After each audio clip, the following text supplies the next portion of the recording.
الحمد لله وكفى وسلام على عباده الذين اصطفى أما بعد فأعوذ بالله من الشيطان الرجيم بسم الله الرحمن الرحيم أفلا يتدبرون القرآن أم على قلوب أقفالها وعن أبي أمامة رضي الله عنه أن رسول الله صلى الله عليه وسلم قال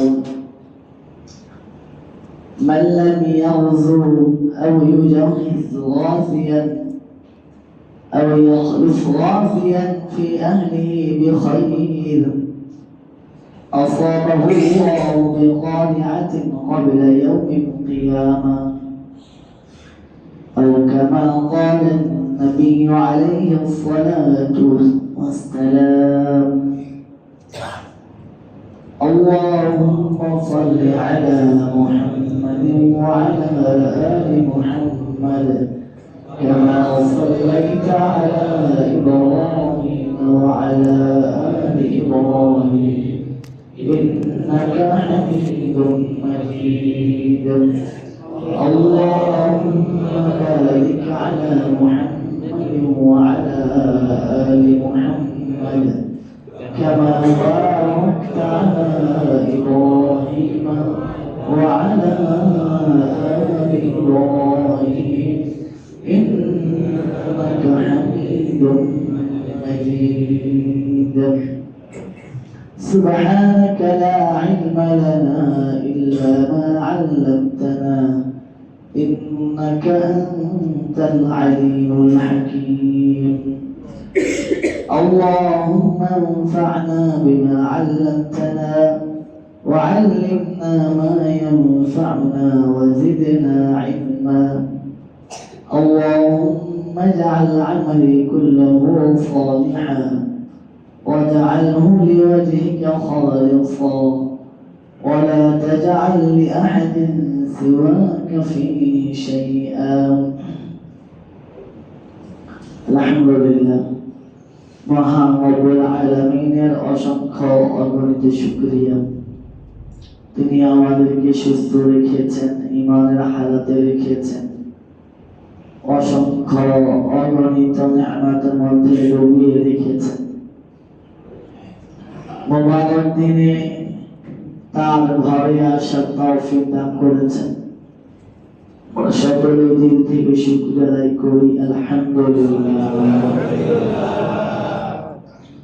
মুহতারাম হাজিরিন চলছে আরবি বর্ষের দ্বিতীয় মাস সফর মাস সফরুল মুজাফফর এই সফর মাসে আমরা জন্মায় আলোচনা করছিলাম দ্বিতীয় হিজরি সফর মাসে জিহাদের প্রথম অনুমতি দিয়ে আল্লাহ সুবহানাহু ওয়া তাআলা প্রথম আয়াত নাযিল করেছিলেন জিহাদ এই জিহাদ শব্দটা শুনলে অনেকের মধ্যে একটু ভিন্ন অনুভূতি হয় অনেকের কাছে একটু প্রশ্ন জিহাদের শব্দ শুনলে অনেকে জিহাদের আলোচনা জিহাদের শব্দ জিহাদ সংক্রান্ত আলোচনা সে সহ্য করতে পারে অথচ সে মুসলিম দাবি করে সে মুসলিম আমরা আকীদার বিষয়গুলো নিয়ে আলোচনা করে আসছি একজন মুসলমান হওয়ার জন্য ঈমানদার হওয়ার জন্য ইসলামের যতগুলো বিধান রয়েছে সবগুলো বিধান আমাকে আপনাকে মানতে হবে অন্তর থেকে মেনে নিতে হবে মনে করেন 100টা বিধান রয়েছে 99টা বিধান মানি একটা মাত্র মানি না কি বলে মুসলিম হতে পারবে না মুসলিম হওয়া যাবে না মনে করেন নামাজ ভঙ্গের 19টা কারণ আছে আর 18টা ঠিকঠাক আছে একটা মাত্র শুধু পাওয়া গিয়েছে, নামাজ কি হবে? কি বলে নামাজ হবে? নামাজ হবে। আমি মুসলমান,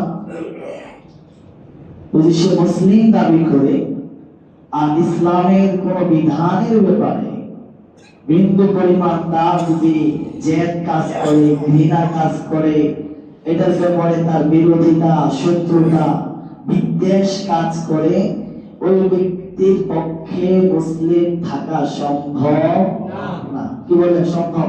সম্ভব। তো ভাই এখনো আমি দুর্বল, আমি অসহায়, আমি জিহাদ করতে পারছি না, বা আমাদের দেশে এখন জিহাদ নেই, আমি দূরে ভিন্ন দেশে গিয়ে জিহাদ করব, সেই সুযোগ আমার নেই, এটা একটা বিষয়। আরেকটা হলো আমি জিহাদের আলোচনা শুনতেও পাই না। যারা জিহাদ করে, আল্লাহর পথে জিহাদ করে, এদেরকে আমি সন্ত্রাসী মনে করি।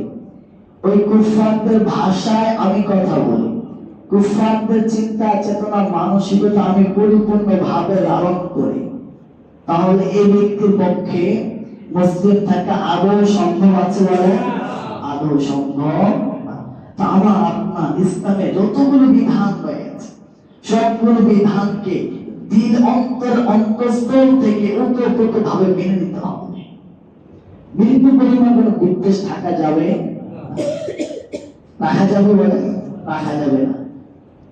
মুজাহিদিনদের কথা শুনলে এদিকে সন্ত্রাসী মনে হয়, তাহলে বুঝতে হবে আপনার ইমানের মধ্যে কোনো সমস্যা আছে। এই জিহাদ ইসলামের একটা মৌলিক বিধান। কোন উলামায়ে কেরাম বলেন ইসলামের ভিত্তি কয়টা? বলেন তো ভাই, ইসলাম ভিত্তি কয়টা? 5টা। কিন্তু অনেক উলামায়ে কেরামের মধ্যে ইসলামের ভিত্তি হলো 6টা।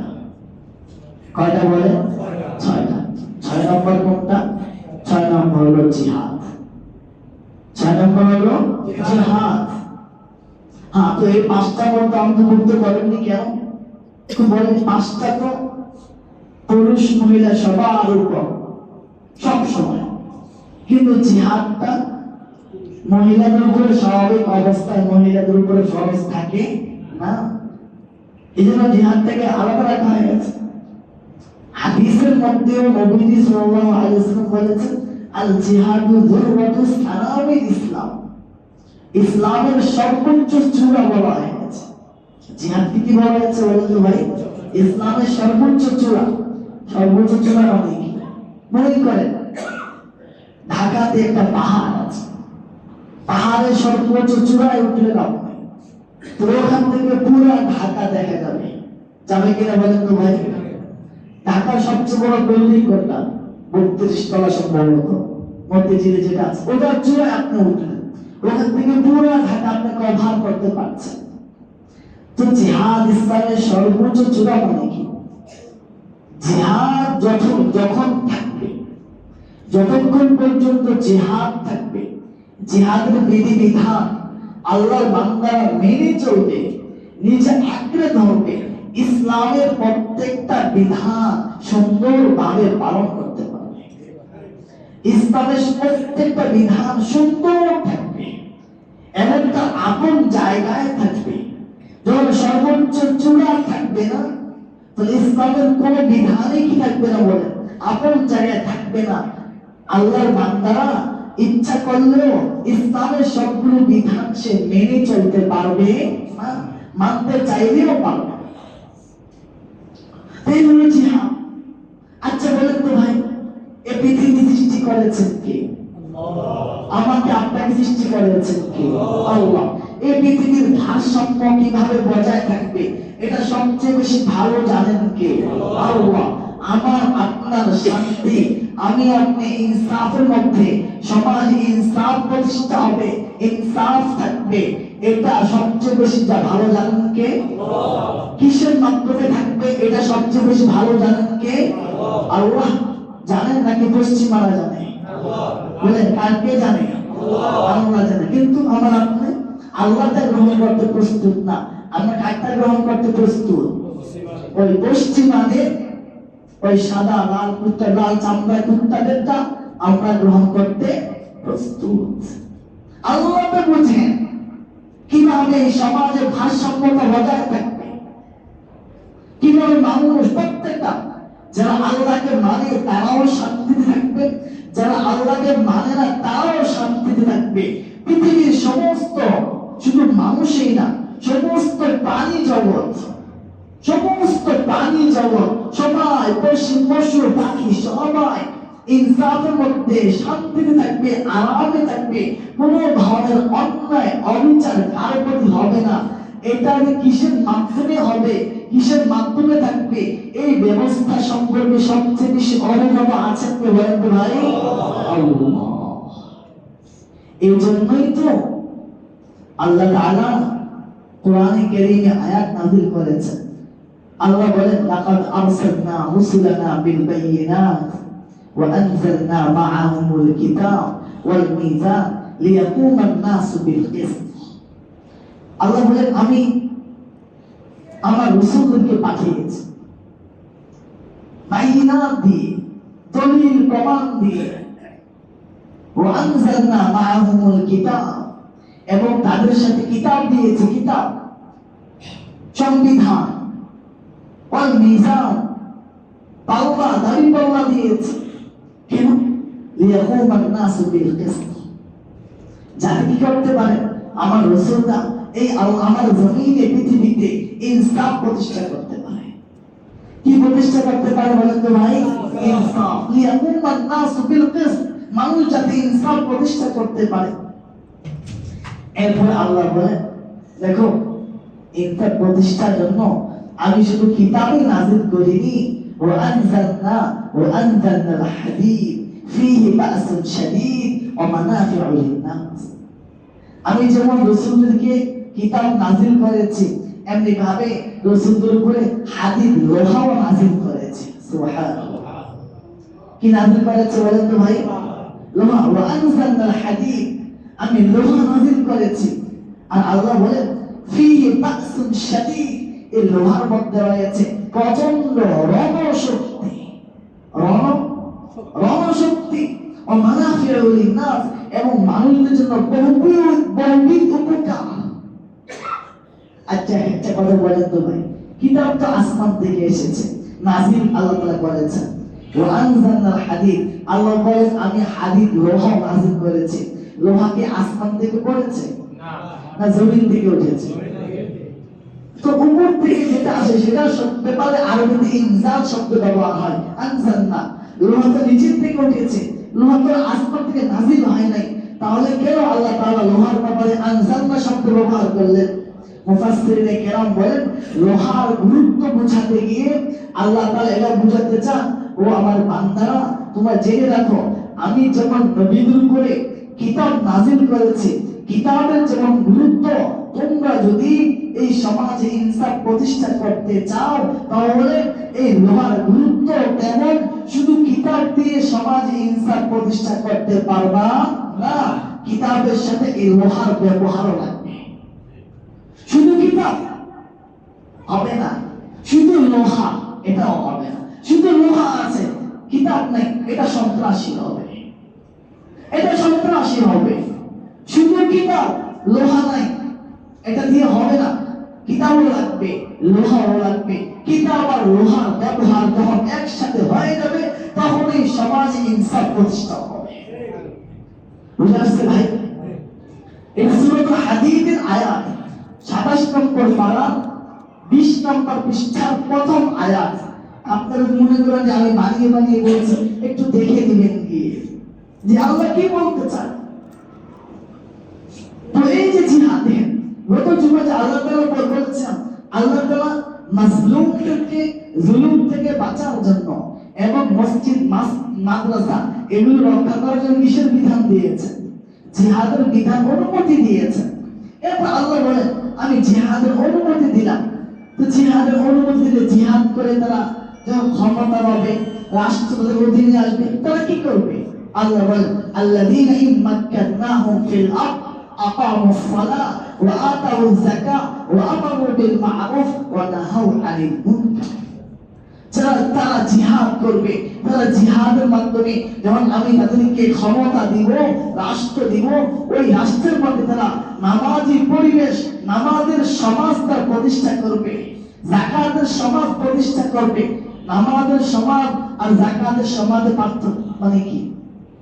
একটা হলো এটাকে বলা হয় এমন সমাজ যেই সমাজে কোন একজন পুরুষ নামাজ না পড়ে থাকতে পারবে না। নামাজ না পড়ে থাকার কোনো অধিকার নাই।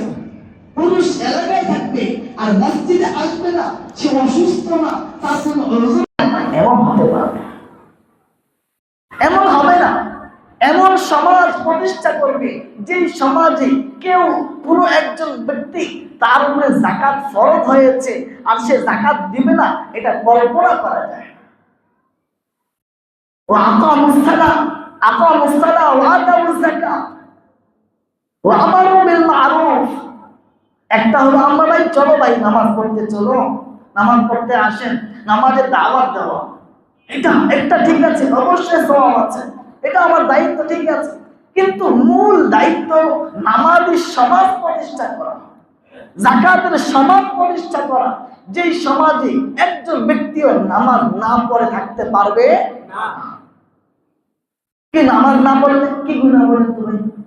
নামাজ না পড়লে কি হবে? হাদিসে আসছে মান তারাকা সালাতা মুতাআম্মিদান ফাকাদ কাফার।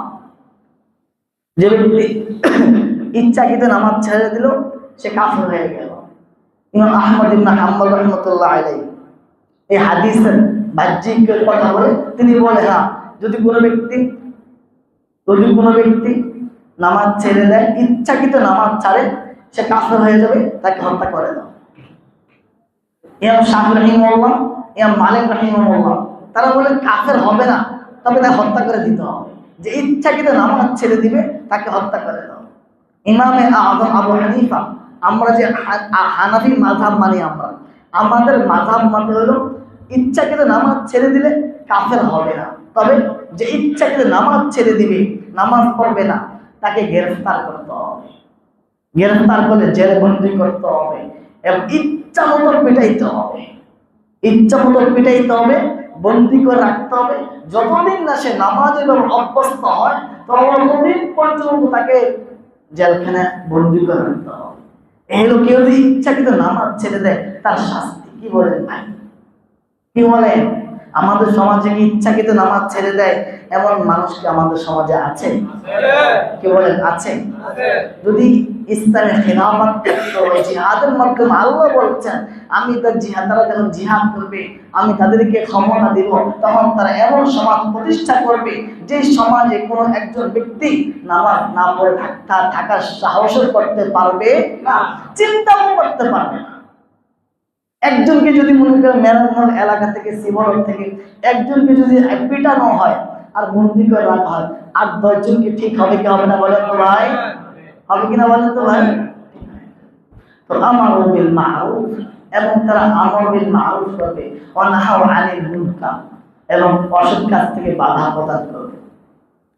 আমরা যে সমস্ত সৎ কাজের আদেশ দেই, অসৎ কাজ থেকে বাধা প্রদান করি, এগুলো আমর বিল মারুফ নাহি আনিল মুনকার না। কেন ভাই? আমর বিল মারুফ নাহি আনিল মুনকার কাকে বলে? আমর বলা হয় যিনি নির্দেশ দিবেন তিনি নিজেকে বড় মনে করে এবং তার ক্ষমতাও আছে, ক্ষমতা বলে তাকে নির্দেশ দিলে নির্দেশ দিচ্ছেন তুমি এই কাজ থেকে এই কাজ করো অথবা এই কাজ থেকে বিরত থাকো। আমরা যেটা করি এটা আমর না, এটা নাহিও না, এটাকে বলা হয় ইলতিমাস বিল মারুফ ওয়া ইলতিমাস আনিল মুনকার, মানে অনুরোধ। ভাই তুমি এটা করো না, ভাই তুমি এটা করো, এটা অনুরোধ হয়। হ্যাঁ, আমর বিল মারুফ নাহি আনিল মুনকার যদি আমরা সত্যিকার করতে চাই তো অবশ্যই আমাদের কি করতে হবে? সেই ক্ষমতা, সেই শক্তি আমাকে আপনাকে অর্জন করতে হবে। আর শক্তি আর ক্ষমতা অর্জন হবে কিভাবে বলেন? সত্যিকার ইমানদার যারা আছে, ইমানদারদের শক্তি, প্রকৃত শক্তি এবং ক্ষমতা অর্জিত হবে জিহাদের মাধ্যমে। জিহাদ ছাড়া হবে না, জিহাদ ছাড়া কি হবে না। আপনি নির্বাচন করে ক্ষমতায় চলে আসছেন, মনে করেন কোন একটা ইসলামিক দল নির্বাচন ক্ষমতায় চলে আসলো, তিনি কি পারবেন? পারবেন না। কেন? এটা কাজটা করতে যাবেন, এটা তো সংবিধানে নাই, তিনি তো সংবিধানে করে স্বাক্ষর করে এসেছেন, তিনি কাজটা করতে যাবেন না, আমাদের কি হবে? পশ্চিমারা তো অখুশি হবে, এটা করা যাবে না। ওটা করতে যাবেন, আরে না আমার ওই দোস্তটা কি হবে, অখুশি হবে। আপনি বর্তমান এই পশ্চিম রাষ্ট্রে আপনি ক্ষমতায় আসবেন, ওই ডানে বামে কারোর সাথে আঘাত করে আপনার ক্ষমতায় আসতে হবে। ওই ডানে বামের সাথে আপনাকে তাল মিলিয়ে ক্ষমতায় থাকতে হবে। আপনি যদি এসে মনে করেন আমি ইসলামী হুকুমত কায়েম করে ফেলবো, এই নির্বাচনের মাধ্যমে ক্ষমতায় এসে ইসলামী হুকুমত কায়েম করে ফেলবো, হাত্তা ইয়ালিজাল জামালু ফি সাম্মিল খিয়াস, মানে কি হাত্তা ইয়ালিজাল জামালু ফি সাম্মিল খিয়াস, যেদিন শুনবেন সুই চিনেন, সুই চিনেন না, সুই ছিলেন, যেদিন শুনবেন সুইয়ের যে ফাঁকা আছে না, এই সুইয়ের ফাঁকা দিয়ে ওর ঢুকে গিয়েছে, সেদিন বিশ্বাস করবেন গণতন্ত্র দিয়ে নির্বাচনের ক্ষমতায় এসে ইসলামী হুকুমত প্রতিষ্ঠিত হয়ে গেছে। আর যদি কোনোদিন এটা সম্ভব না হয় যে সুইয়ের ফাঁকা দিয়ে ওর ঢুকবে, তাহলে এটা জেনে রাখেন কঠিন কালেও গণতান্ত্রিক অবস্থায় আপনি যেভাবে যেই চিন্তাই করেন না কেন, ইসলামী হুকুমত প্রতিষ্ঠা করা আদৌ সম্ভব নয়। তো আমারু বিল মারুফ ওয়া নাহু আনিল মুনকার। দেখেন আল্লাহ তাআলা আমাদের নবীর আগে কওমে আদ, কওমে সামুদ, কওমে ফিরআউন, কওমে সালেহ, কওমে হুদ, এই সমস্ত জাতিদেরকে ধ্বংস করেছেন না? আল্লাহ তাআলা চাইলে তো এই উম্মতে মুহাম্মাদের মধ্যে যারা আল্লাহ তাআলাকে মানবে না তাদেরকে ধ্বংস করতে পারতেন। আল্লাহ তাআলা সেই ক্ষমতা কি এখনো আছে নাকি না? কি বলেন? আছে। তো কি করে আছে? আল্লাহ তাআলা ধ্বংস না করে এই জিহাদের বিধান দিয়ে দিলেন, জিহাদ করো। এখানে দুইটা আল্লাহ বলেন ওয়ালা শাআল্লাহু লান তাসরা মিনহুম ওয়ালাকিন লিয়াবলুয়া বা'দাকুম বিবা'দ। আল্লাহ বলেন ফাইদা লাকিতুমুল লাযিনা কাফারু ফাদারবার রিকাব হাত্তা ইযা আফখানতুমুহুম ফাশুদ্দুল ওয়াসাক। আল্লাহ বলে যখন তোমরা কাফেরদের সাথে মোকাবেলা করবা, তাদের গর্দানে মারবা। কই মারবা বলেন? মার কোথায় দিতে হবে কে শিখাচ্ছেন বলেন তো ভাই? আল্লাহ তাআলা শিখাচ্ছেন। আল্লাহ তাআলা যখন বদরের যুদ্ধ হবে, আল্লাহ জিবরিলকে বলেন জিবরিল যাও তো বাহিনী নিয়ে যাও, মুসলমানদের সাহায্যে যাও। এই ফেরেশতারা কি মারামারি জানে? হ্যাঁ বলেন, ফেরেশতারা কি মারামারি জানে? কখন মারামারি করেছে ফেরেশতারা? তো জিবরিল বলে কিভাবে যাও, কি করবো? আল্লাহ বলেন আল্লাহ কি করছেন? ফেরেশতাদেরকে যুদ্ধের ট্রেনিং দিচ্ছেন। আল্লাহ তাআলা কে দিচ্ছেন বলেন তো ভাই? আল্লাহ তাআলা দিচ্ছেন। ইদ ইউহি রাব্বুকা ইলাল মালাইকা আন্নী মাআকুম ফাথাব্বিতুল লাযিনা আমানু সাউলকি ফি কুলুবিল লাযিনা কাফারু ফাদরিবু ফাওকাল আ'নাক ওয়াদরিবু মিনহুম কুল্লা বানান। আল্লাহ ফেরেশতাদেরকে শিখাচ্ছেন, ও জিবরিল যাইবা, কোথায় মারবা জানো না তো, আমি তোমাদেরকে শিখিয়ে দিচ্ছি। যখন তোমরা যাইবা কাফেরদের গর্দানে মারবা আর জোড়ায় জোড়ায় মারবা। সুবহানাল্লাহ, সুবহানাল্লাহ। কে শিখাচ্ছেন বলেন তো ভাই? কে শিখাচ্ছেন? আল্লাহ। এখানে প্রশিক্ষক কে? আল্লাহ। প্রশিক্ষণার্থী কে? আল্লাহ। তাই প্রশিক্ষক আল্লাহ তাআলা আর প্রশিক্ষার্থী কে? ফেরেশতা। সুবহানাল্লাহ, সুবহানাল্লাহ। আল্লাহ বলেন ওয়ালাইয়াস ফাইদা লাকিতুমুল লাযিনা কাফারু ফাদারবার রিকাব হাত্তা ইযা আসখানতুমুহুম। আল্লাহ বলেন হাত্তা ইযা আসখানতুমুহুম, যখন তাদেরকে প্রচুর পরিমাণ রক্তপাত করে না, মানে এমন পীড়া দিছো আর তোমার সোজা করা কি নাই, শক্তি নাই, এমন দুর্বল করে দিয়েছো, এমন পিটনি দিয়েছো যে আবার চোখ করে তোমাদের দিকে তাকাবে এই অবস্থা আর নাই। তখন তাদেরকে ফাশুদ্দুল ওয়াসাক, শক্ত করে বাঁধো। আল্লাহ কি বলতেছেন? শক্ত করে বাঁধো, বাঁধবা যে নরমে না, যেন আরাম না হয়। ফাশুদ্দুল ওয়াসাক, শক্ত করে বাঁধো। ফাইম্মা মান্না বা'দা ইম্মা ফিদাতান। এরপর আল্লাহ বলেন ওয়ালাউ ইয়াশাআল্লাহু লাতাসরা মিনহুম। আল্লাহ চাইলে এদের থেকে আল্লাহ তাআলা প্রতিশোধ নিতে পারতেন, তাহলে কেন জিহাদের কথা বললেন? আল্লাহ বলেন ওয়ালাকিন লিয়াবলুয়া বা'দাকুম বিবা'দ। আল্লাহ তাআলা তোমাদের পরীক্ষা করতে চান, কে আল্লাহ তাআলার কোন বান্দা আল্লাহর হুকুম মেনে তার জান মাল জিহাদে উৎসর্গ করতে চায় এবং উৎসর্গ করে এবং করেছে, আর কে করে নাই, এটা আল্লাহ তাআলা পরীক্ষা করতে চান। আল্লাহ বলে দিয়েছেন। এখন আমি আপনি কি করছি বলেন তো? আল্লাহ বলেছেন জিহাদের বিধান দিলাম তোমাদেরকে পরীক্ষা করার জন্য, যে আমি দেখবো কে তোমরা আমার কথা মেনে নিজের জান মাল আমার জন্য উৎসর্গ করে দিয়েছ, আর কে দেও নাই। এজন্য আরেকটা সার্টিফিকেট নিয়ে নাও। আল্লাহ বলেন ওয়াল্লাযিনা কুতিলু ওয়াল্লাযিনা কাতালু ফি সাবিলিল্লাহ ফালাই ইউদিল্লা আ'মালাহুম। আর কোন আমলের মধ্যে এমন ঘোষণা নাই। আল্লাহ বলেন যারা আল্লাহ রাস্তায় জিহাদ করতে করতে শহীদ হয়ে যাবে, অথবা যারা আল্লাহ রাস্তায় জিহাদ করে ফালাই ইউদিল্লা আ'মালাহুম, কিছুতেই কোশ্চিন কালেও আল্লাহ তাআলা তাদের আমল বরবাদ করবেন না। সুবহানাল্লাহ, নষ্ট করবেন না এদের আমল। সাইয়াহদিহিম, এদেরকে হেদায়েত দিবেন, পথ দেখাবেন। ওয়ায়ুসলিহু বালাহুম, এদের অন্তরকে শুদ্ধ করে দিবেন, ইসলাহ করে দিবেন আল্লাহ। এরপর অন্য আয়াত আল্লাহ বলেন আফালা ইয়াতাদাব্বারুনাল কুরআন আম আলা কুলুবিন আকফালুহা। মুনাফিকদের আলোচনা আসছে। আল্লাহ বলেন তারা কি কোরআন নিয়ে ভেবে চিন্তা করে না? মনোযোগ সহকারে কোরআন তারা পড়ে না? নাকি তাদের অন্তরে রয়েছে তালা? আম আলা কুলুবিন আকফালুহা, নাকি তাদের অন্তরে তালা রয়েছে? তালা, তালা মানে প্রতীকী, মানে কি ঈমানের আলো, ঈমানের আলো তাদের অন্তরে নাই। কোরআনি অনুধাবন, কোরআনি অনুধাবন, কোরআনি বুঝ তাদের অন্তরে না থাকার কারণে তারা কোরআন পড়ে, কিন্তু কোরআন পড়েও তারা এটা বুঝতে পারে না যে জিহাদের মধ্যে দুনিয়া ও আখিরাতের কি কি উপকার রয়েছে, তারা বুঝতে পারে না। অন্য মুফাসসির বলেন, তাফসীর ওসমানীতে আছে যে তারা কি না তাদের এই দুশ্চরিত্রের কারণে, দুষ্টামির কারণে তারা কোরআনের এই যে বুঝ আছে সে ময়দানেই তারা ঢুকতে পারে না, ময়দানে ঢুকতে পারে না। আজকে আছে অনেক আলেম ওলামা জিহাদের বিরুদ্ধে কথা বলে, স্বাভাবিক, সে কোরআন পড়ে, সে বড় আলেম, এই আয়াত তার উপরে ঠিক করে আফালা ইয়াতাদাব্বারুনাল কুরআন আম আলা কুলুবিন আকফালুহা। এই আয়াতের ব্যাখ্যা, যদি কেউ সত্যিকার কোরআন পড়ে, কোরআন বুঝে, কোরআন অনুধাবন করে, তাহলে সে কোশ্চিন কালো জিহাদের বিরোধিতা করতে পারে না। কোরআন যে বুঝবে সে জিহাদ বুঝবে, যে জিহাদ বুঝলেই বুঝতে হবে সে কোরআন বুঝে নাই। অনেক বড় আলেম হতে পারে, কিন্তু কোরআন সে বুঝে নাই। এটা কোরআনের কথা। আল্লাহ বলছেন আফালা ইয়াতাদাব্বারুনাল কুরআন আম আলা কুলুবিন আকফালুহা।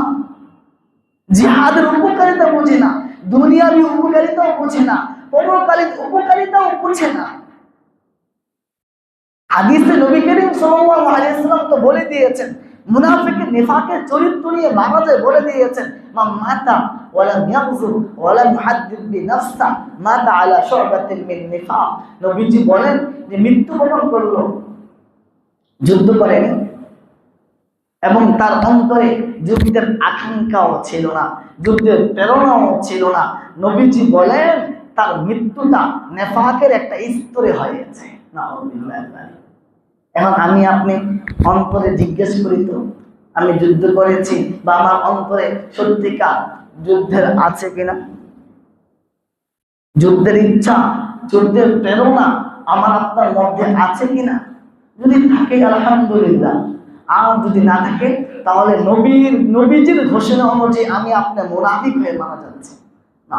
আমি আপনার বড় ইবাদত বুঝা, বড় হাজি, বড় গাজী, বড় আলেম, বড় ইমাম, বড় খতিব, বড় বক্তা, বড় মুহাদ্দিস, অনেক কিছু হতে পারে, কিন্তু আমার আপনার অন্তরে যদি জিহাদের স্পৃহা, জিহাদের প্রেরণা না থাকে, তাহলে নবীজির ঘোষণা অনুযায়ী আমি আপনি কি বলেন তো ভাই? বলেন কি? মুনাফিক। আমি নিফাক নিয়ে মারা যাচ্ছি, নিফাকের অবস্থায় মারা যাচ্ছে আমি আপনি। অন্য হাদিসে নবীজি বলেন মাল্লাম ইয়াগযু আও ইউজাহিজ গাজিয়ান আও ইয়াখলুফ গাজিয়ান ফি আহলিহি বিখাইর। যে ব্যক্তি নিজে যুদ্ধ করলো না অথবা কাউকে যুদ্ধের সামানা, কোন মুজাহিদ সে যেতে চায় কিন্তু তার সামান নাই, তাকে প্রস্তুত করেও দিল না। অথবা 3 নম্বর কাজ, কোন ব্যক্তি জিহাদে গিয়েছে তার পরিবারের দেখাশোনাও সে করে নাই। 1 নম্বর নিজে যুদ্ধে যাওয়া, 2 নম্বর নিজে যেতে পায় না আরেকজনকে প্রস্তুত করে পাঠিয়ে দেওয়া, 3 নম্বর নিজে যেতে পায় নাই এবং আরেকজনকে প্রস্তুত করে পাঠাতে পায় নাই। একজন গিয়েছে, তাকে তার পরিবারের দেখাশোনা করেছে, কি লাগবে না লাগবে দেখাশোনা করেছে। হ্যাঁ, যদি এই 3টা কাজ আমার আপনার কারো মধ্যে না থাকে, নবীজি বলেন আসাবাহুল্লাহু বিকারিআতিন ক্বাবলা ইয়াউমিল কিয়ামা, কিয়ামতের পূর্বে তাকে আল্লাহ তাআলা বিকারিআ, ভয়ঙ্কর কঠিন রোগ দ্বারা, কঠিন বিপদ দ্বারা আক্রান্ত করবে। নাউযুবিল্লাহ। আসাবাহুল্লাহু বিকারিআতিন, কিয়ামতের কি উদ্দেশ্য? এখানে কিয়ামতের উদ্দেশ্য হলো মৃত্যু। তার মৃত্যুর পূর্বে মান মাতা ফাকাদ কামাত কিয়ামাতুহু, যে মরে যায় তার কিয়ামত শুরু হয়ে যায়। এজন্য এখানে কিয়ামত মানে তার মৃত্যুর পূর্বে আল্লাহ তাআলা তাকে এমন কঠিন এবং ভয়ঙ্কর রোগে অথবা বিপদের সম্মুখীন করবেন। এই ঘোষণা কার বলেন তো ভাই? নবীজি সাল্লাল্লাহু আলাইহি ওয়াসাল্লাম। কোন সন্দেহ আছে? কোন সন্দেহ আছে বলেন? তো এখন থেকে ভাই, আপনি জিহাদ করতে পারেন আর না পারেন সেটা ভিন্ন কথা, কিন্তু জিহাদের ব্যাপারে আপনার অন্তরে যেন বিদ্বেষ না থাকে, মুজাহিদিনদের ব্যাপারে আপনার অন্তরে যেন বিদ্বেষ না থাকে। আপনি আর কিছু না পারেন না, কেউ দেখে না। আপনি তো যখন মোনাজাত দেন, আপনার নিজের জন্য যখন দোয়া করেন, তখন তো আপনি বিশ্বের বিভিন্ন ময়দানে যারা জিহাদ করছে তাদের জন্য তো দোয়াও করতে পারেন। কি বলেন? দোয়া করতে পারি না? আমি আপনি করি তো না। আজকের থেকে বলবো ভাই, আমি আপনি কেউ শুনবে না, এক আল্লাহ শুনবে। আপনি সত্যিকার মুজাহিদিনদেরকে ভালোবাসেন, আপনি মুজাহিদিনদের উন্নতি বিজয়ের জন্য দোয়া করেন। যখনই হাত উঠাবেন তখনই মুজাহিদিনদের জন্য দোয়া করবেন। পারবেন ইনশাআল্লাহ? কি বলেন? পারবেন ইনশাআল্লাহ? অনেকে তালেবানদের নাম শুনতে পায় না। মুজাহিদিনদের সোমালিয়া, মালি, বিভিন্ন জায়গায় জিহাদ হচ্ছে, নাম শুনতে পায় না। ওই যে আমাদের জুলাই চেতনা নিয়ে আমাদের মোটামুটি ভাইরা হওয়া ব্যারিস্টার ফুয়াদ, তার এক বক্তব্যে শুনলাম, সে তালেবানদেরকে বলছে জিহাদ ব্যবসায়ী। তালেবান নাকি জিহাদি ব্যবসায়ী। ঠিক আছে, ভালো কথা, জিহাদ তো ব্যবসায়ী। আল্লাহ তাআলাই তো বলছেন ব্যবসাটা আল্লাহ তাআলার সাথে করেছে তালেবানরা। ইয়া আইয়ুহাল্লাযীনা আমানু হাল আদুল্লুকুম আলা তিজারা। অনেকে অনেক ব্যাখ্যা করে, আল্লাহ এখানে বুঝিয়ে তো সশস্ত্র জিহাদের কথা। কেউ আপনাকে দাওয়াত দিবে, আসো নির্বাচন করি, তুমি ব্যবসা করবে আল্লাহর সাথে। নাউযুবিল্লাহি মিন যালিক। আল আদুল্লুকুম আলা তিজারা, তালেবান জিহাদ ব্যবসা করেছে, যে ব্যবসার মধ্যে হাজার হাজার নারী পুরুষ তারা কি হয়েছে, শাহাদাত বরণ করেছে। তালেবানদের মা, বাবা, দাদা, সন্তান, স্ত্রী হাজারো শহীদ শাহাদাত বরণ করেছে। তালেবান এমন জিহাদ ব্যবসায়ী করেছে। তালেবান মানে কি? তাদের কথা হলো তালেবানরা এমন ভাবে থাকবে, তারা বিশ্বের যত অমুসলিম রাষ্ট্র আছে কারোর সাথে কি করতে পারে, তারা ব্যবসা বাণিজ্য করতে পারবে না। ভারতের সাথে কেন ব্যবসা করে, ওই অমুকের সাথে কেন ব্যবসা করে? আরে কি, বিশ্বের টিকে থাকতে হলে ব্যবসা বাণিজ্য করতে হবে কি হবে না বলেন তো ভাই? কোন দেশের কার সাথে ব্যবসা নেই বলেন? পাকিস্তানে কি ভারতের সাথে ব্যবসা বাণিজ্য আছে নাকি নেই? কেন? পাকিস্তানের ভারতের সম্পর্ক সাবা বেজির সম্পর্ক, তাহলে ব্যবসা কেন? তো তালেবান ভারতের সাথে ব্যবসা করলে তালেবানের দোষ। এই মাথায় মগজ নিয়ে ঢুক চললে কি হবে? তো ভাই, ইসলাম জিহাদ একটা ইসলামের মৌলিক বিধান। নবীজি সাল্লাল্লাহু আলাইহি ওয়াসাল্লাম তার জিন্দেগীর শেষ 10টা বছর দেখেন আপনি ইসলামের সৌন্দর্য, কোরআনের সৌন্দর্য যদি আপনি সমাজে প্রসার করতে চান, তাহলে আপনার শক্তি লাগবে কি লাগবে না বলেন তো ভাই? শক্তি ছাড়া আখলাকে হাসানা, উত্তম চরিত্র প্রদর্শন করা যায় না। আচ্ছা, মনে করেন এই এলাকার কমিশনার বা এমপি সাহেব মসজিদে আসলেন, আমি ওনাকে খুব বেশি সম্মান করলাম, আমি বা আপনারা খুব বেশি সমাদর করলাম, খুব ইয়ে করলাম। এটা কি আমার ওনার সাথে আমার আখলাক হাসানা প্রকাশ করা হলো? কি বলেন? এটা আমার আখলাক হাসানা? এটা আমার আখলাক উত্তম চরিত্র? না ভাই, এখানে তার সাথে আমি ভালো ব্যবহার করতে বাধ্য। তার সাথে ভালো ব্যবহার করতে কি বলেন? বাধ্য। হ্যাঁ, সে যদি আমার সাথে ভালো ব্যবহার করে, এটা তারটা হবে কি? আখলাকে হাসানা, উত্তম চরিত্র। কেন? সে আমার সাথে, সে এলাকার জনপ্রতিনিধি, তার ক্ষমতা আছে। হ্যাঁ, ক্ষমতার ব্যবহার অপব্যবহার সেটা ভিন্ন কথা। তার ক্ষমতা আছে, সে ইচ্ছা করলে আমার সাথে খারাপ ব্যবহার করতে পারে। তো সে যদি আমার সাথে ভালো ব্যবহার করে, এটা হবে আখলাক হাসানা। কিন্তু আমি আপনি যদি করি, এটা কখনো ভালো ব্যবহার হবে না। কেন? এখানে আমি আপনি করতে বাধ্য।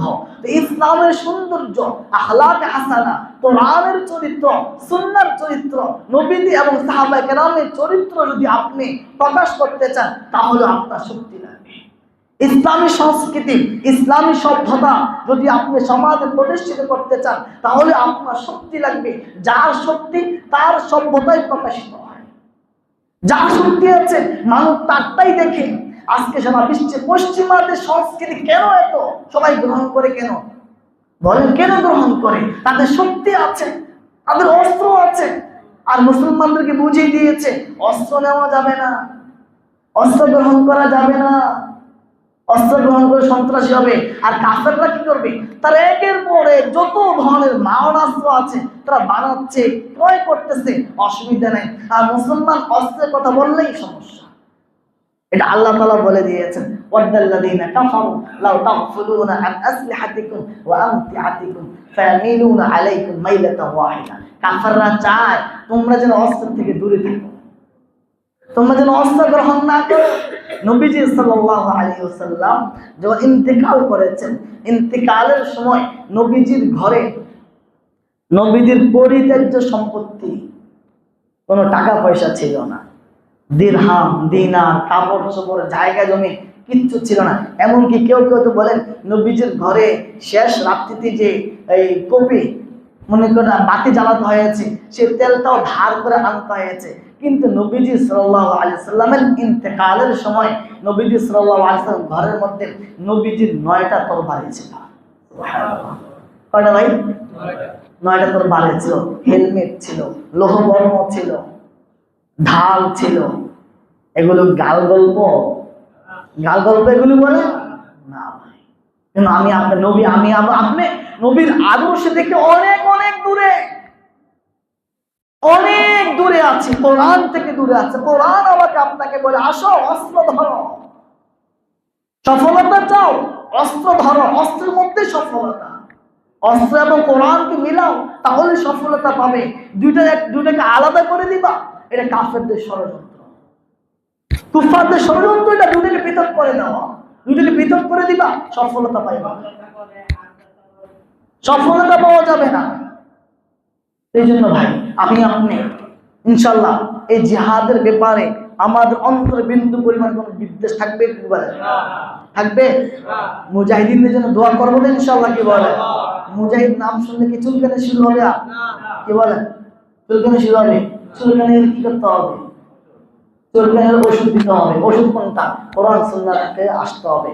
হ্যাঁ, যদি মুসলমান হয়ে মরতে চাই, আর যদি মনে করেন দুনিয়ার কিছু সুযোগ সুবিধা গ্রহণ করবো, তাহলে আপনার অসুবিধা, আপনি যান যে পথে যেতে চান। আপনাকে বলবো আসেন, দুনিয়ার এই জিন্দেগি আসেন ইনশাল্লাহ। ঠিক আছে ভাই? ইনশাল্লাহ ইসলামের প্রত্যেকটা বিধানকে আমরা, প্রত্যেকটা বিধানকে মানবো তো ইনশাল্লাহ। কি বলে? মনে প্রাণে মানবো।